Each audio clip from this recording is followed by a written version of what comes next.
Morrow.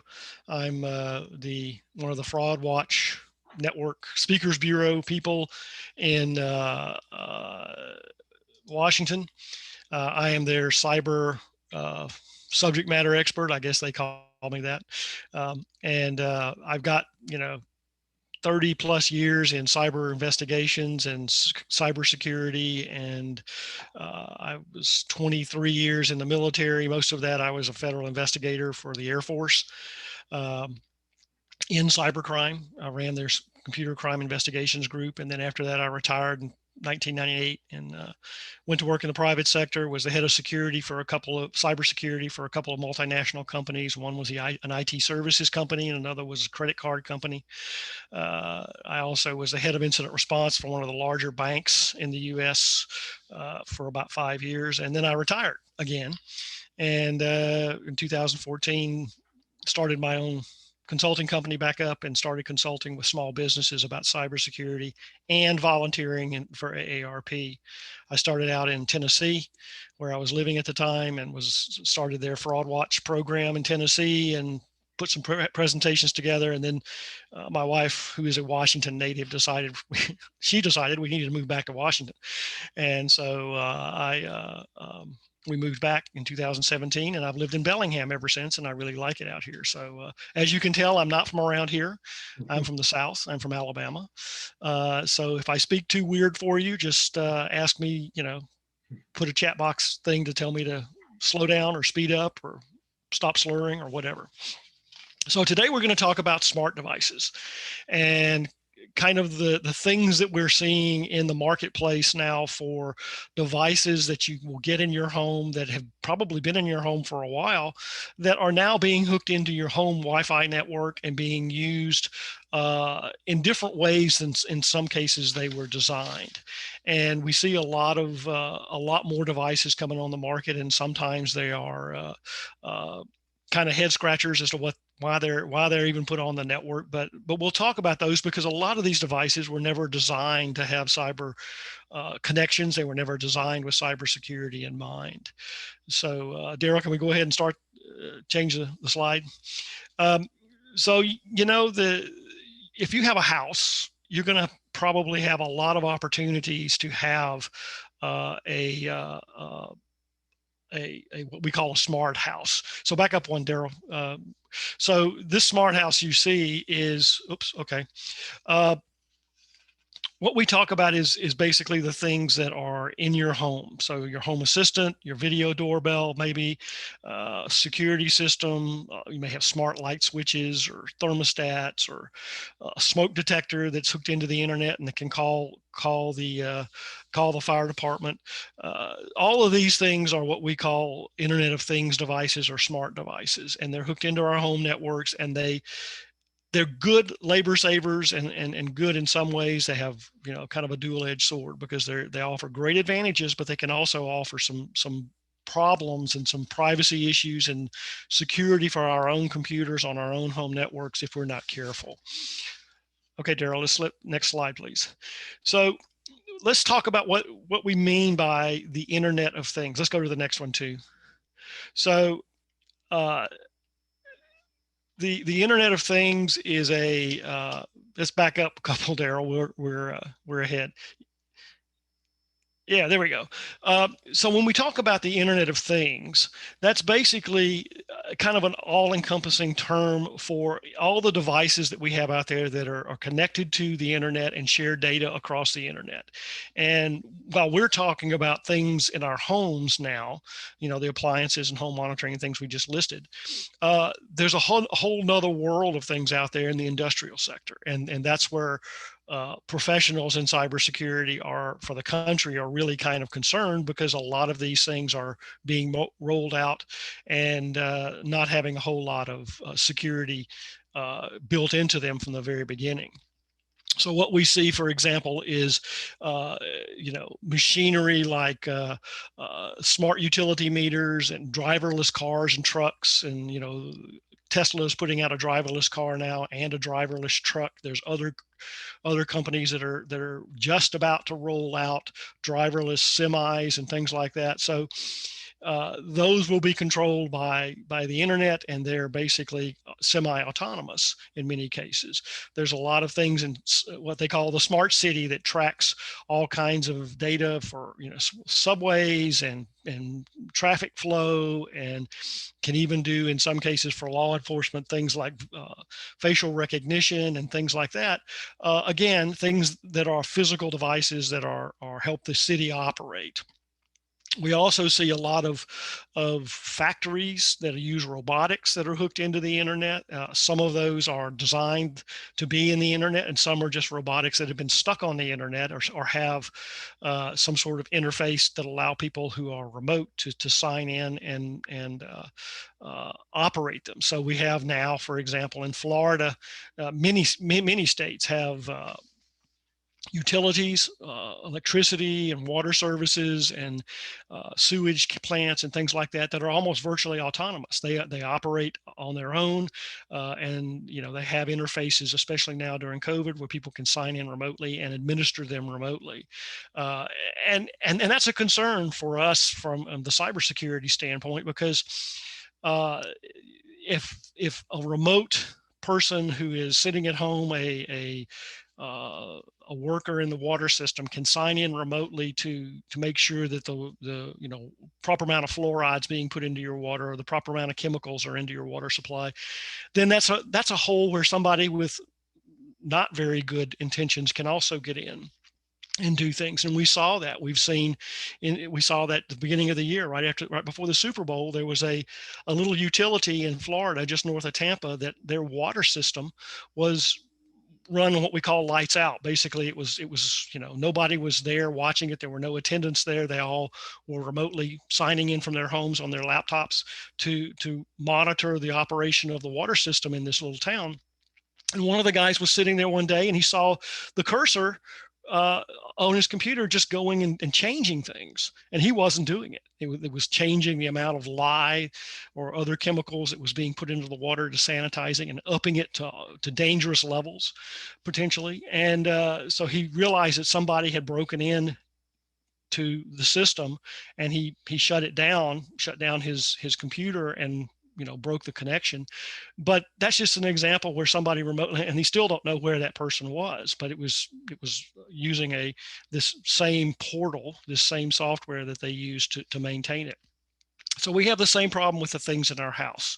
Those types of ideas, devices that we put in our houses: smart TVs, smart thermostats, security systems, locks, CCTV cameras, healthcare monitoring devices, perhaps, that are online to allow, if you have if you're a caregiver that has somebody at home that has a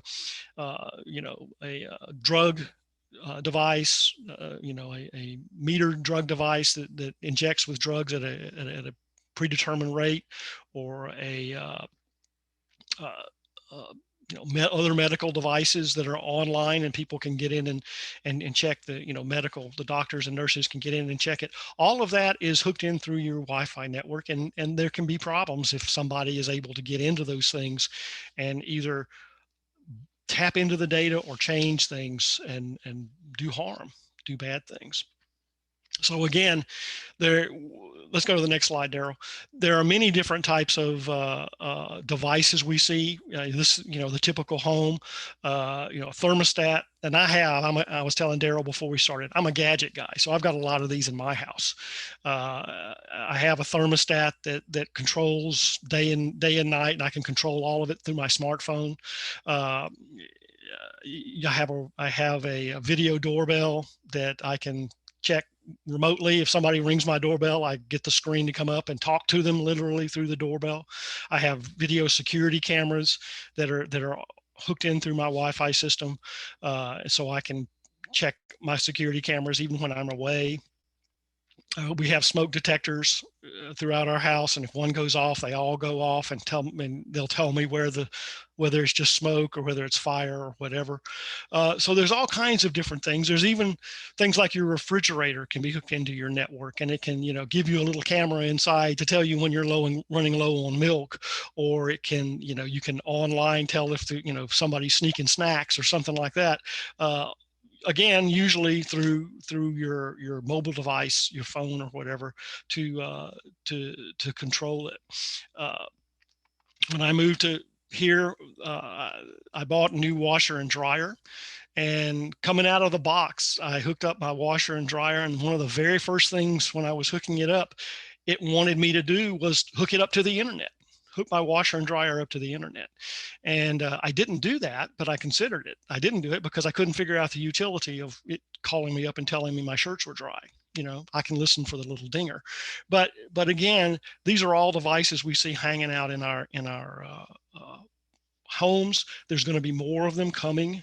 This is just kind of the tip of the iceberg. So we need to get our arms around how we secure the data that is intruding into our lives, and keep those devices from not only allowing people with malicious intent in, but from gathering data, or at least considering the types of data that these things are gathering. Let's go to the next slide, Daryl. So it raises a couple of questions. Again, the security of the devices themselves, the things that we have in our house before you hook in your you know, remote internal security cameras. How secure is that device? How secure is it from somebody getting into it and having access to a camera inside your house, for example? I'm not all that comfortable with that, so I don't have cameras inside my house. But you know, we have to be thinking about who has access to the network. How do we keep the unauthorized people out? What kinds of devices can we control if we get into our home network? What kind of control could an intruder get, and what could they do with it? The privacy of the device is the other side of the coin that we have to think about too. You know, in many cases, especially like the home assistants, that would be Google Assistant or Alexa, that most people are familiar with. They may be gathering data all the time. They clearly, and Amazon as well as Google have both admitted that they have a function where they listen for you to say certain keywords. You know, how else can they know to respond when you say, "Hey Google," or "Alexa, do this," or "Alexa, do that"? It has to be listening. And so if it's listening, what's it doing with that information? So there's some privacy considerations. What data is being collected, what it's listening to, what it's seeing in some cases. What is the company that's collecting that? What are they doing with that data? Google and Facebook and Amazon don't have the greatest track records as a security and privacy guy for not using the data that they collect for things that we may not be comfortable with, and just maybe not telling us they're doing that. So you need to kind of explore that and think about that. If you want, you know, if you're okay with it, then fine, but at least make a conscious decision about it, because you got to decide whether you want this to happen and configure your devices accordingly, because it's not inevitable and you don't have to do it, no matter how much the manufacturers may suggest that you do. So let's go to the next slide.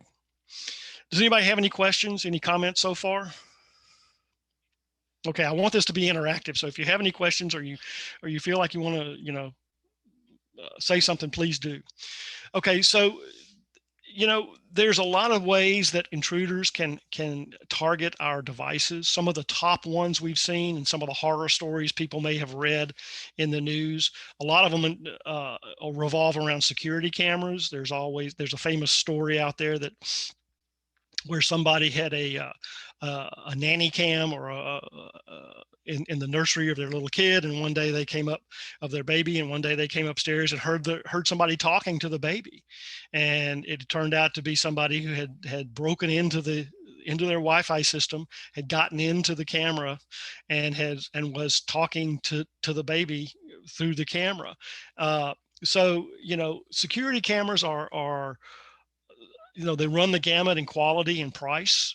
And what we usually find is that 50% of the Internet of Things devices that are hacked are in some way related to security cameras.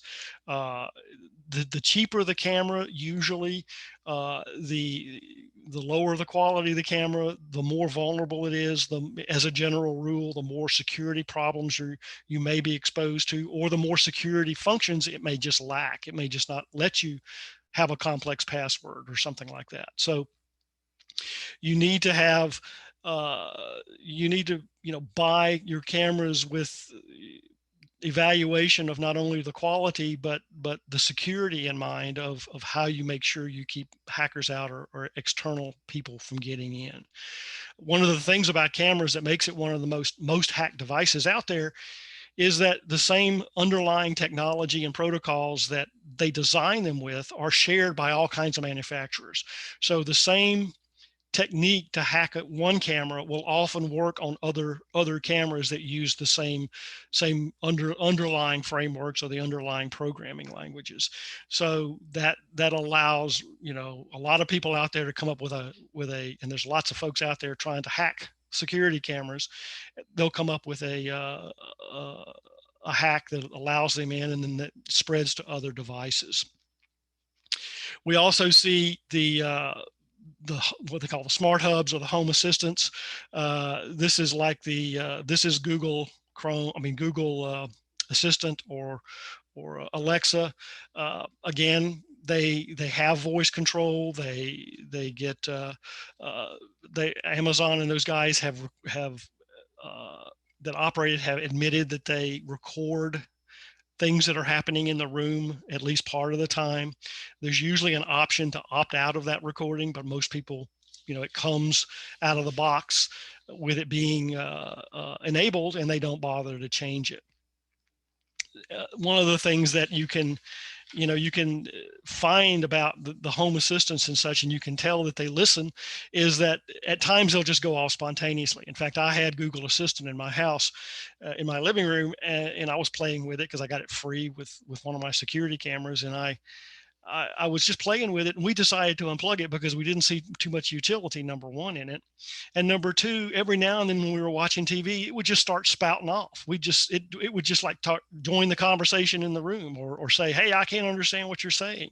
And so that's how I knew that it was listening to the ambient noise in the room, was because periodically it would mistake something the TV would say for "Hey Google," which was its keyword to wake up, just like asking Alexa, "Hey Alexa."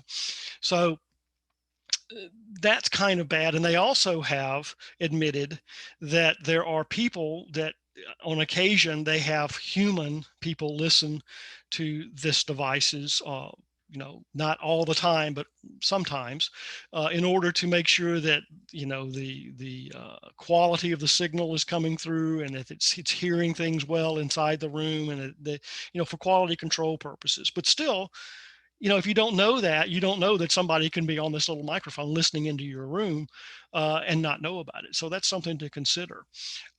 We also have the network devices like security cameras and stuff, as well as other devices, can upload information to the cloud. What they call network attached storage, so that if you use devices that have cloud interface, like a security camera that records to the cloud, that data can be accessible. If you don't have a good password on it, that can be accessible to somebody that never even touches your camera. They just are able to get into the cloud. There's also lots of people use things like Dropbox and Google Drive and those types of things, which have the same problems because it's all cloud-based. If you have weak passwords on there and don't have what we call two-factor authentication, that I'll talk about in a little bit, turned on, then you can find yourself with somebody inside your cloud storage and taking it without ever touching your home device or your home network. One thing about security cameras I want to talk about too is that there's so many of them out there with so many flaws that there's actually a search engine, a program called Shodan, that you can download. It's free, and you can point it to a certain section of the internet randomly, and it'll go through and it'll find all the security cameras that are live on the internet that you can look at for you. And so, that's a way to check yourself if you have security cameras that are network enabled, is to get somebody or do it yourself, download Shodan and see if you can see yourself. And if you can, then it's probably not secure. But, there wouldn't be a market for Shodan if there wasn't a lot of security cameras out there that are not very well protected. Finally, there's a lot of things like smart TVs and IP phones, internet protocol phones that work over the internet, or Shodan is SHODAN. All printers, all these things that are on your network often will have hard drives on them that can store your data. If you have a network printer, I have a printer or two in my home office that stores, if my wife in her office and me in my office both send the same or send documents to the same printer at the same time, one of them prints and the other one stores for a few minutes until the other one is printed. Well, when that storage, it's stored on a hard drive in the printer. And a lot of people don't understand that. And so when they get a new printer and get rid of the old one, they just take it down to the used computer store or give it to Goodwill or whatever, and don't even think that they're giving away a lot of the copies of their documents that are stored on the printer. And it could be even sensitive documents with your personal information, your social security number, that kind of stuff. We're also seeing smart TVs that have integrated microphones, sometimes a camera that when you play games or you can do things, sometimes they'll have those things in there. And again, they may not be very well protected.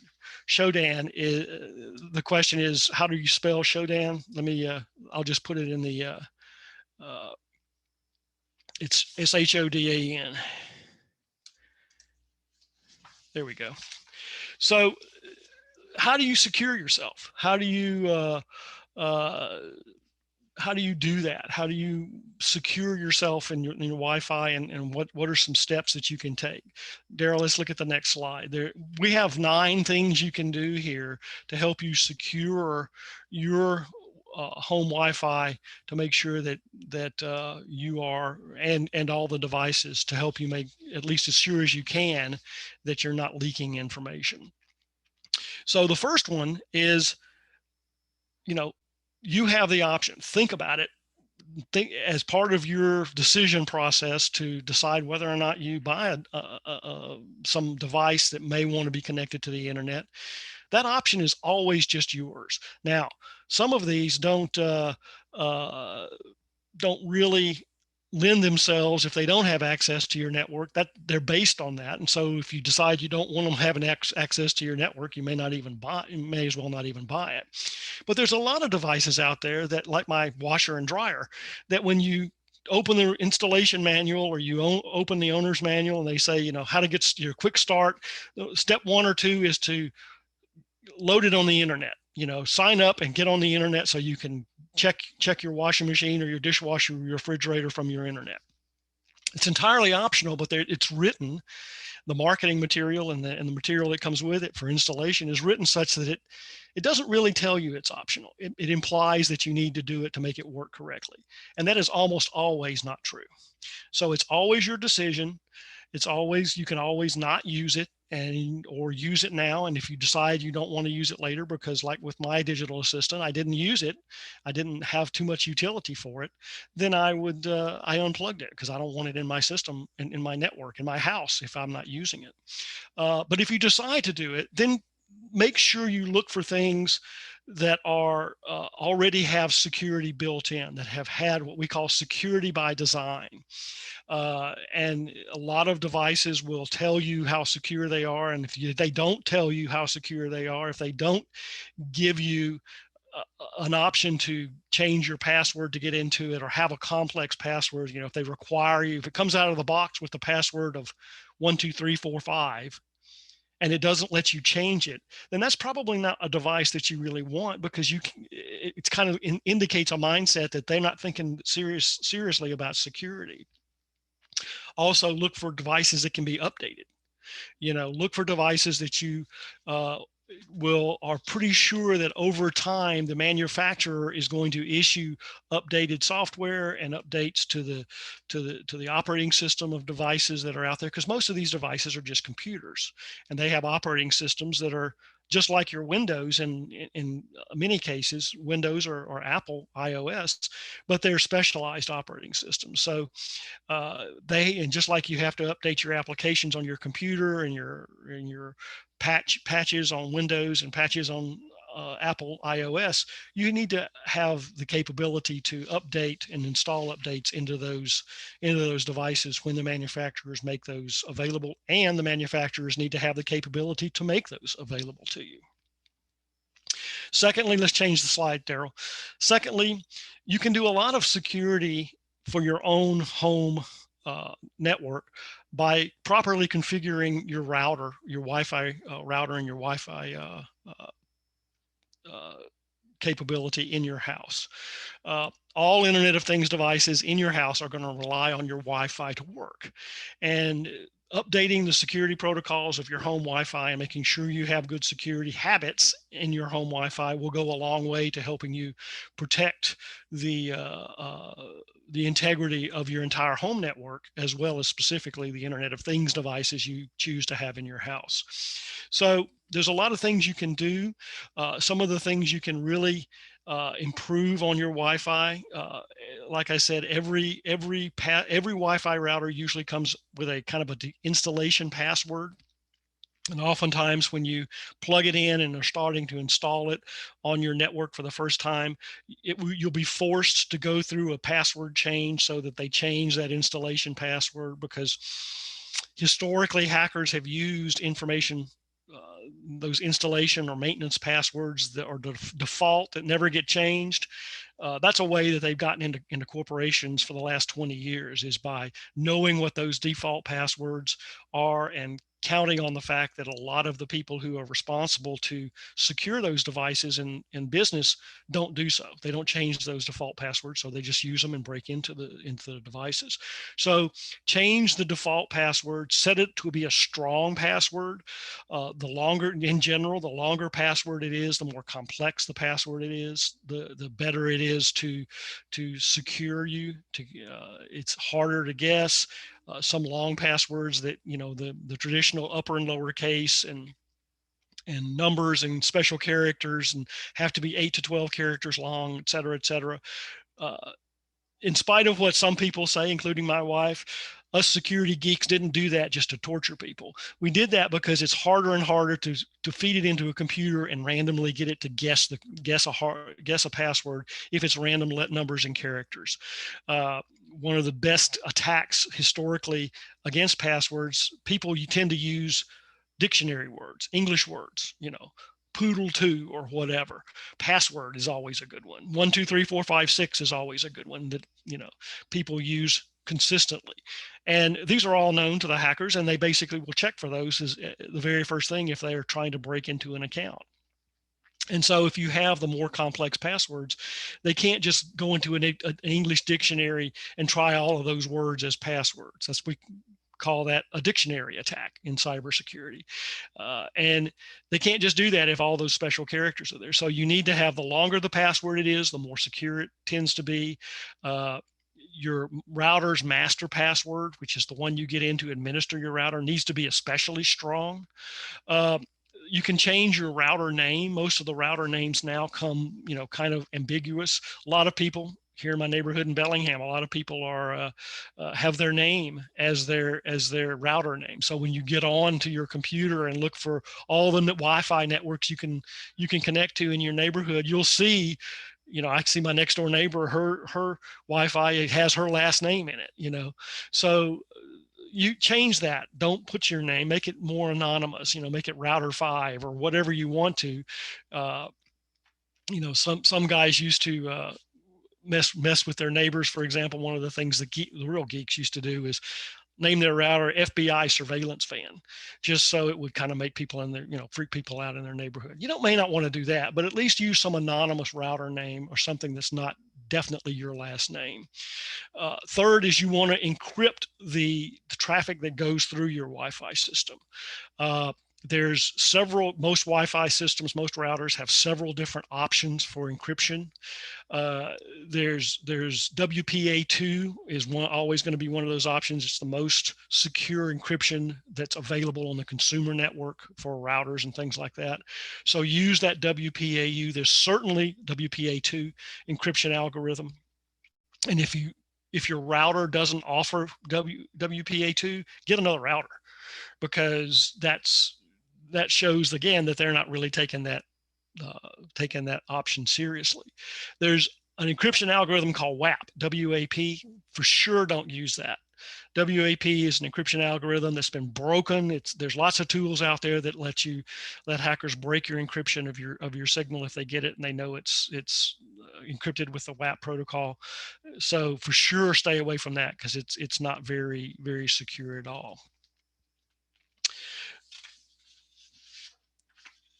Let's change the slide, Daryl, please. The third thing you can do, and this is something that I've done in my house, is that most people don't know when they buy a router for their house that you actually are getting two network capability for two networks at once, two Wi-Fi networks. There'll be a main network that comes in your router, the one that everybody thinks of. And then there's always one, almost always one that has a guest network capability. And a guest network tends to imply sometimes to people that it's of lesser capability or whatever. But in reality, what it is it's a fully capable separate network that is absolutely totally separate from your Wi-Fi network. And so what we tell people to do is, this is so that you can, they call it the guest network, so that when visitors or friends and family that come, that you don't want to let them have access to your regular network with all your devices and your hard drives and your printers and all that stuff on it.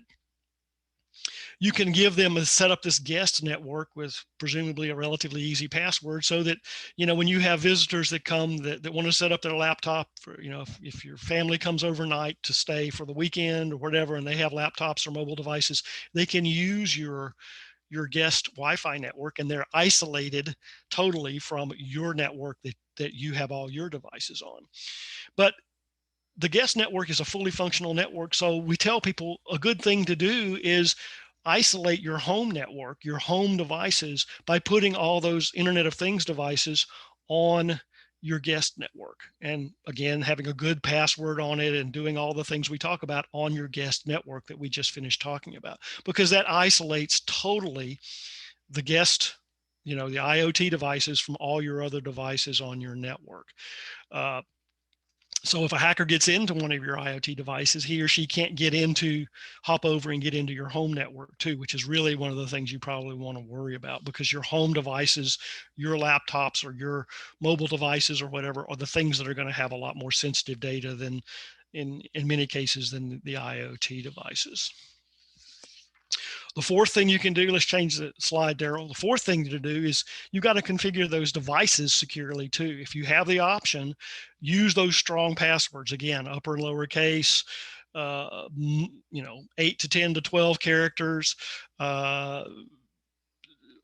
special characters, numbers, letters, all those things, random numbers, all those things increase the strength of the password and make it harder for somebody to guess it using a computer to decrypt, and multiple try, just brute force try by their computer generating passwords to keep trying and keep trying.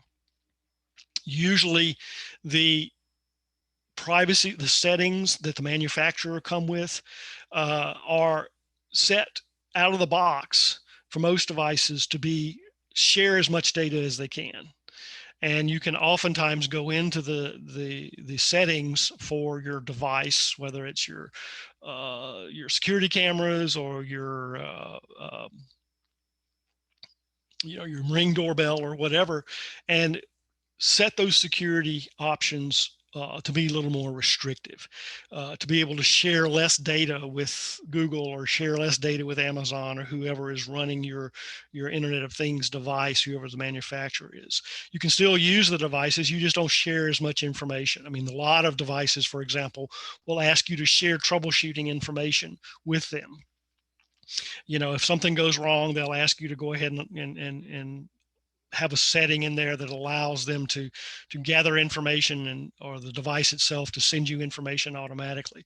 Well, the problem is sometimes that the data they send, the troubleshooting information, may contain some of your personal data and you might not even know it. So just be thinking carefully about letting your data be shared for troubleshooting or problem reports or whatever with the manufacturer, if that's an option you have. If there's features in there you don't like or don't want to use, like voice recognition, the Hey Google thing, or Bluetooth communications capability, turn that off. You don't have to have it. I mean, it limits, the more you can limit the ways logically somebody can get into your network or get into your devices, the better off you're going to be, the more secure you're going to be. This limits, the fewer options you give to hackers or folks with malicious intent, the better off you are too.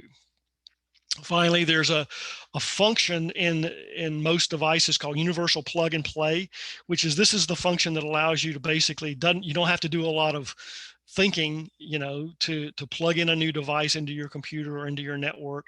It plugs in and it just works, right? I mean, in fact, there was Apple used to use that as a tagline, Apple just works.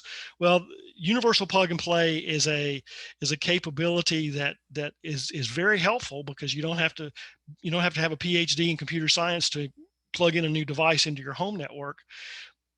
But on the other hand, older versions of plug and play don't have any way to authenticate the device. They don't have any way to make sure that the device is authorized, that somebody else is not plugging it in, or that somebody else is not using it. So, if when that device is infected, or allows with malware, or allows some malicious actor to connect to your home network and access your devices, then you have a problem. So you need to make sure that if you use universal plug and play, that it authenticates the devices, or consider not using it at all. If you don't use universal plug and play, you probably need to have an alternative, manually configuring it, or using what we call a virtual private network, or a VPN on your device, to encrypt the data that is being sent across the lines, because that's one of the things that you want to do, is encrypt data as it flowing through your internal Wi-Fi network as well as externally. And while the WPA2 encryption algorithm encrypts the traffic that goes over your Wi-Fi router, it sometimes doesn't do that for the universal plug and play traffic. And so you need to encrypt that also. Any questions so far? I mean, let me check the chat here real quick and see if there's anything. How do you, Cindy's asking how does she tell if her router is encrypted? Well, you have to go into the settings for the router and look at to see if encryption is turned on. Most routers that I'm aware of for commercial use have a master password and an admin panel, or an admin program that you go into. Usually it's a website, configuration website of some sort, that you sign into and have user ID and password for that allows you to make changes to the system, to the Wi-Fi. And you have to go into that control panel, or that set of options, to see how it's set up. And it'll tell you if it's not encrypted, if encryption's not turned on, or if you're using WPA2 as your encryption algorithm, or what. So that's really the only way you can tell, is to go in and check your router setting. Diane is asking, should I use VPN all the time on my iPhone? I do. I have a VPN. I have an iPhone. I've had one for years. And I have a VPN set on my iPhone. It's a free VPN that you download. There's several of them out there. Mine is from a company called Proton VPN, and it works just fine on my iPhone. And once I turn on my iPhone, it's on all the time. It's been running uninterrupted for a couple of months now. So yeah, I use a VPN all the time on that, because what we're going to tell you farther on down is, don't go into places like Starbucks or your hotel that has public Wi-Fi and do any kind of administration on your home Wi-Fi network. Don't do settings. Don't mess with your router if you're sitting at the airport or sitting at Starbucks, because unless it's really unusual, those public Wi-Fi, free Wi-Fi in the public, is not encrypted. So all your traffic, if I'm sitting next to you with a laptop and I know what you're doing, that you're communicating, I can intercept that signal and read everything you're doing, because it's by default, it's passed in the clear. And so to encrypt that data, we use VPNs, and virtual private networks are these tools that set up kind of a virtual connection, a tunnel, if you will, between me and whatever is at the other end, and it's encrypted and nobody else can read it. And so I very definitely use my VPN. My VPN VPN was called Proton VPN that I use. Now I can't recommend a product, so there's others. There's Norge VPN. There's Malwarebytes, I think, has a VPN. There's other reputable VPNs out there for mobile devices that work really well, and I use mine on the same one on my phone that I use on all my computers in my office.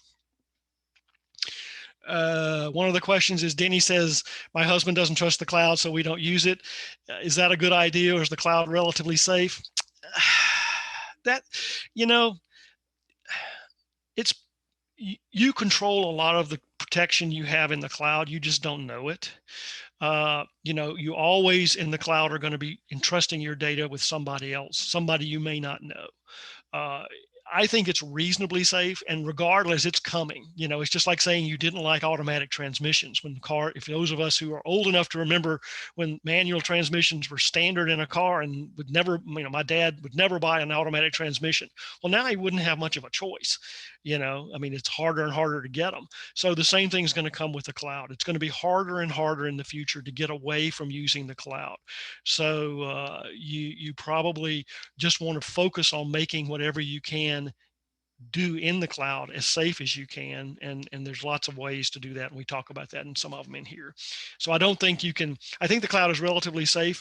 It all depends on how well you do, because it's not all in the hands of the cloud providers, not in the hands of Google Drive or Amazon or whatever. It's a lot of it's in your hands and the security things that you put on there. Eileen wants to know how you wipe clean a printer before recycling it. Sometimes you have to literally take the drive out of the hard drive out of the printer and wipe it, or go to a store or a computer technician, have them do that. Some commercial printers I've seen have a reset function that if you read the documentation, it may wipe it clean. It may format the hard drive. Otherwise, you may just have to take it out of the printer and actually wipe it yourself, or get somebody else to do. Let's see. Yeah, Cherie says about the dictionary searches on passwords, changing the E's to 3's and the 0's to O's, or O's to 0's and I's to 1's and S's to $signs. That helps eliminate the dictionary search capability, so that you're basically just putting special characters and numbers in the place of characters and letters that make sense to you. Or you can do a phrase. That's one of the things that the government's telling now, is that they feel like most people don't like the upper and lower case and the traditional rules. So they say have a passphrase that you think of, like, University of Alabama is #1 in football. Okay, I would take the first character in every letter, the first letter in every word of that, and string that together as my passphrase. I don't do that. I basically have a password manager program that I use, and that's one thing if you don't use one, you need to consider it. A password manager is basically a piece of software that you install on your laptop or your desktop or your mobile device, and it helps you keep track of your passwords, so you don't have to write them down in a little notebook. It'll automatically keep track of them. It'll encrypt them so that nobody can read them. You have a master password you use to get into the password manager, but you can basically use that to keep your passwords in, and it'll help you. A lot of them will have the capability to help you generate secure passwords and do things like that. So you want to make sure that, password managers are one of those things that you really want to use. Yeah, the 9 points, Robbie, I think we'll have to, I don't know if we have a slide that covers all 9 of the points, but let's work through them. Number 5, let's change the slide here. Number 5 is install those patches for your programs. That's one of the biggest things, both in industry and in personal computing, that we have, is they'll tell you what's wrong and what's right, and they'll give you patches. They'll push them out to you. Windows has a Patch Tuesday every month where they issue a patch. Google updates Chrome several times. They've done several in the last few weeks. When a big vulnerability comes out, they'll fix them and install them, push them out to you. You can install updates automatically, and we strongly urge people to install those patches if you can. Have them install automatically on your systems because they very, very seldom mess you up. But if you don't install them, you leave your devices open to unnecessary risk of being able to, the hacker to be able to take over and you utilize that vulnerability to get into your system and take it over. Number 6 is something called multi-factor authentication. Now, one thing about passwords is that passwords have kind of gotten long in the tooth. Passwords have been around for a long time. And so they're getting more and more old and kind of decrepit and aged. And so like having a lock on your door at your house, the key lock is sometimes easy to break into now, and they're not necessarily all that secure. So you add a deadbolt to kind of strengthen your security of the door at your house. Multi-factor authentication is a deadbolt for passwords. You go ahead and continue to use your password, but then there's another way of authenticating you besides the password, making sure that you are who you say you are and you're not the hacker who's gotten hold of the password. Multi-factor authentication is usually what you know, what you have, or who you are. So what you know is your user ID and password, or maybe a PIN number above and beyond your normal password. What you have is usually it's a form of some sort of one-time code. For example, I have Microsoft Authenticator is free. It's on all my mobile devices that allows me, where I can, to hook into multi-factor authentication, and I have it installed on all my applications that I can use it on.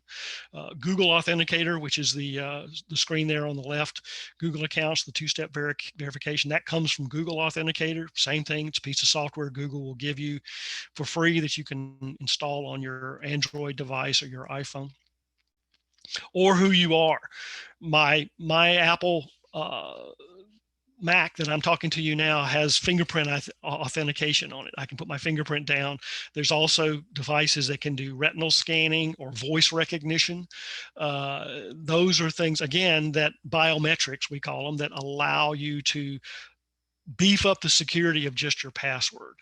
And a lot of times, like for banks, for example, if you sign up for two-factor authentication, they'll ask you for your mobile phone number. And then when you sign in your password, they will send you a 4-digit number through text, and you enter that 4-digit number, and then you get access to your bank account. That's one way of multi-factor authentication, although that's kind of falling out of favor because there are some very innovative bad guys out there who have figured out a way to get around that with mobile phones. So if you can use a chip, if you can use an application or a dongle, which is a little device that you can put on your keychain that constantly generates a password every 30 seconds or whatever, that's a very secure way of two-factor authentication. But you got to have two-factor on critical accounts like your bank account, your email account, your investment accounts, and your home Wi-Fi account, if your Wi-Fi supports that, because those things, if your password gets compromised, they still got to figure out a way to get that second lock open. The 7th thing we talk about is use secure cloud storage. And this goes back to the question that came in earlier. Internet of Things devices, they exist for the cloud. They use the cloud. You store music, you store videos, you store things on Dropbox or Google Drive. So make sure that whoever you're storing with is a reputable vendor. There's a lot of small businesses, unfortunately, we're seeing a lot of small business cloud providers that are going out of business, and the people who have left their documents on their cloud servers and the company goes out of business just lose their documents. Now, Microsoft, Google, and Amazon are probably not going out of business, so I would not feel bad about those. But if you have a small local business who is mom and pop or whatever, you need to kind of have a secondary thought of, when you're talking about working with them, of how long are you going to be in business, and what happens if you go out of business one day, or you get bought by some of these other companies, what happens to my data? But you also need to protect your own data. You need to do a lot of things. This is what I was saying before. Take your own steps. Use those reputable vendors, use those strong passwords and multi-factor authentication for all your cloud accounts. Don't have more data on hand than you need to. Periodically go through and delete data you don't need. There are utilities out there, for example, that you can run on your hard drive or your network that will tell you duplicates of files, and you'll be surprised how many duplicates of pictures and documents that you have spread all over your network, on printers, on hard drives, on the cloud, on mobile devices, and you don't need all those. So delete some of those. So those are some of the things you want to do to protect yourself in cloud storage. Also, know that some of the online platforms like Amazon and Google will use whatever data you store, or a lot of the data you store. They'll mine that data and use that to try to sell you marketing purposes, sell you things, tailor your experience, they call it, so that they know what things to show you that you're liable to buy versus, other things they won't show you because they know you're probably not liable to buy it. So know that that data is oftentimes mined and used for purposes that may or may not make you uncomfortable. Number 8 is avoiding public Wi-Fi. Again, any public Wi-Fi, whether it's in Starbucks, free Wi-Fi in hotel lobby, free Wi-Fi in the airport, anywhere, citywide free Wi-Fi is almost invariably unencrypted. Everybody has access to it. Everybody can see, if they have the right tools, what other people are doing on it, because everybody's traffic out of their laptops is going to be unencrypted by default. You need to have your Wi-Fi encrypted, your device using a VPN or something like that to encrypt that traffic to keep it secure. That's why we say don't do your bank account while you're sitting in Starbucks. Don't log into your Internet of Things dashboard. Don't log into your security cameras while you're in public Wi-Fi, because somebody eavesdropping on you, if it's not encrypted, can collect your user ID and password and then have access to your security cameras. We also have wearables. I have Fitbit. Other people have Apple Watch. Those are also hooked into your Wi-Fi network, and those also contain, in some cases, a lot of personal health information.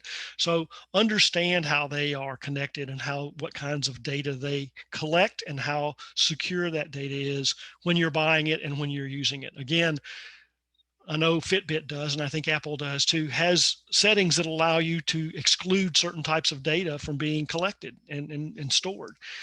So think about that. Don't just pull it out of the box and slap it on your wrist. Think about what you want it to be collecting and how good that is for you. Now, also with public Wi-Fi, if you have a choice to use your cell phone, like Verizon or T-Mobile or whatever, versus free Wi-Fi, if you have it, like I have a free data plan on my cell phone, I use my cell phone. I'll turn off Wi-Fi if I'm in a public place and don't have my VPN handy.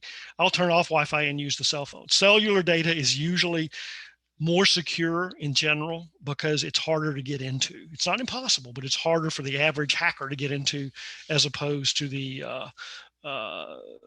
Wi-Fi. I can just come with my laptop and sit beside you, or sit across the hall from you, or across the aisle from you in Starbucks or the airport, and gather data as you get on, if I have a tool on my laptop to do that. Finally, the last tip is, let's change discard those devices that are first generation Wi-Fi or first generation Internet of Things. Those old devices that you may have around, upgrade them and discard the old ones, because the old ones probably don't have security built in.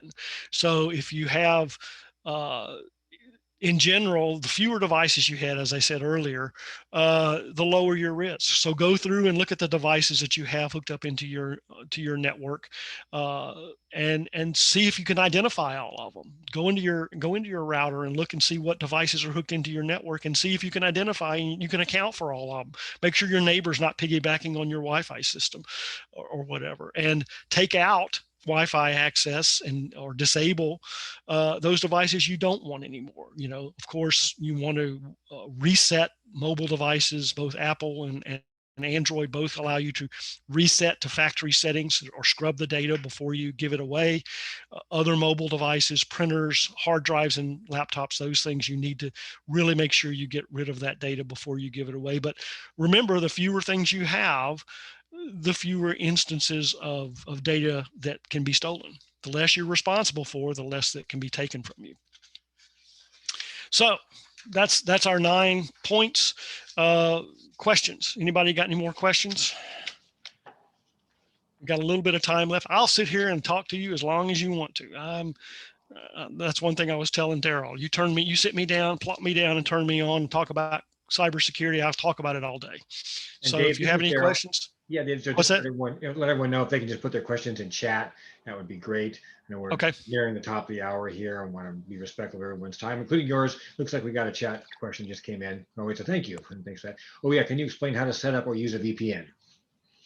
Yeah, I mean, most of the ones you'll get the free VPNs. Now, one of the ways to do it is go to PC Magazine, pcmagazine.com. PC Magazine is a home computer user magazine, and they have a lab where they do testing on a lot of different devices and applications. Two of the most helpful ones, they have a VPN, an annual VPN rating that they publish that tells you personal VPNs. It tells you what it does, what's good, what bad, what it works on. I would go look at that uh, and see which one looks like the one you want to get. There's also one for that password manager. Again, pcmag.com. Go look at it. VPNs are the free ones are easy to set up. It usually doesn't take the one that I use is much easier than it used to be to set up and use. And you just install it. They usually have a tutorial. The reputable ones will have a tutorial to walk you through how to set it up and use it. And you can, they're getting better and better all the time. So I would just download it from the App Store, go to PC Mag, pick out the one that you think is a good VPN that sounds like it meets your needs, and download it. There's free versions and there's paid versions. The paid versions of anything will give you more options, will give you more functionality, and oftentimes let you do other things with it that make it easier for you to use. So don't be scared away by the paid version, because usually they're not that expensive, $15, $20 a year or something like that. Kathy, I hope that answers your question about using a VPN. It's hard to tell you how to set it up because it's just like, walking through a step-by-step recipe, how to bake a cake, right? A good VPN will tell you how to set it up that easily. Diane says, I bought my Home Plus hard drive to transfer data from my old computer, new one, but it looked like it would transfer it all to the cloud. Didn't want to do that. Am I understanding this wrong? No, you're probably not. I'm not familiar with my Home Plus capability, but you need to transfer data from your old computer to the new one. Sometimes they will do that as an intermediate step. They will transfer it to the cloud and then load it back into the new computer. So you got to make sure you understand, and good for you, Diane, that you understand that you need to ask the question of what's happening vis-a-vis the cloud to my data. But you probably understand it just right. But you may not be able to use that to transfer the data unless it goes, depending on the My Home Plus is designed. That may be how it's designed to work, is to transfer it to the cloud and then load it again into the new computer. So you just need to check that and see how to do it. But there are other ways to transfer data from computer A to computer B, and that's a question you need to be asking if you need to do that. Good question, though. We have another one, Dave. Are there other hard drives that don't use the cloud? Got tax information on the old? Yeah, I mean, there are. I have one that I have in my other little lab that I carved out of the corner of my wife's craft room, where I have a computer and an old computer and a device that you basically just take the old hard drive and plug it in, and take a new hard drive and plug it in, and it'll do it without going to the cloud. I don't know if that's true. That's what it says. I'm testing it right now. One of the things you can easily do is just if you have an old computer, compress that data that you want to save, because you probably don't want to save everything. You just want to save documents and pictures and whatever. Zip and there's a program called PKZip. There's a program called 7-Zip, both of which are free. Will let you compress files into a smaller file, and then you can copy it to a thumb drive. Copy it to one of these and then manually carry it over. I did just the other day. I moved iTunes off of one of my computers onto my new MacBook that way. So there are ways to do it, but you just need to make sure that you understand how it's going to be done if you're trying to move from one computer to another. Anybody else got any questions, comments, thoughts? It's like we've got a thank you also for some great information, and I think I can second that. Hey, that was an incredible amount of information. I'm curious if you need a drink of water about now. So, Everybody's fire hosed. Everybody's just kind of going, "Oh my God." well, I tell you what, well, everyone's kind of thinking about what they may have or may not have as the last question. I want to let everybody know that this presentation is being recorded. And in case you want to come back and look at it at some point, it will be on the AARP Alaska YouTube channel. It'll take us a day or two to get it over there, but we will have this presentation available for you to go back and look at again, because there's a lot of information out there. And like Dave said, probably a lot to consume. It probably would be worth revisiting that at some point in the future. So Dave, we'll definitely get a lot of thank you comments in the chat box, and that's you definitely are deserving of all those thank you comments. That was a really great presentation, a lot of great information.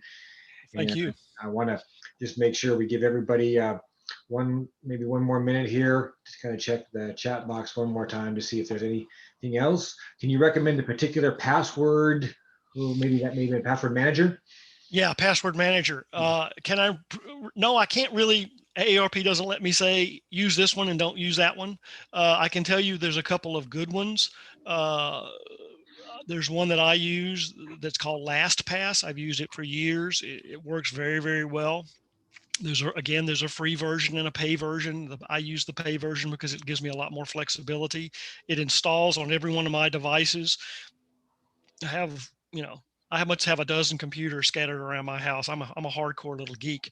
And so I use computers all over the place and collect them and all that. So I've got it installed on most of my computers, and it just seamlessly shares passwords. Now it stores those passwords in the cloud.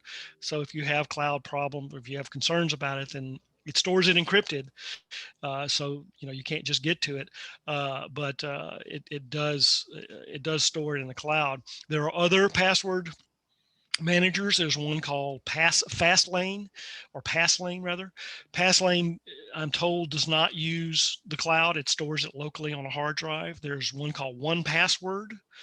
That is also another one. Again, go to pcmag.com and look for the annual password manager uh, lab results, because they compare and contrast and tell you the best ones they've tested, and what are the weak points and the strong points for all those, and pick any one of those, because they're always changing.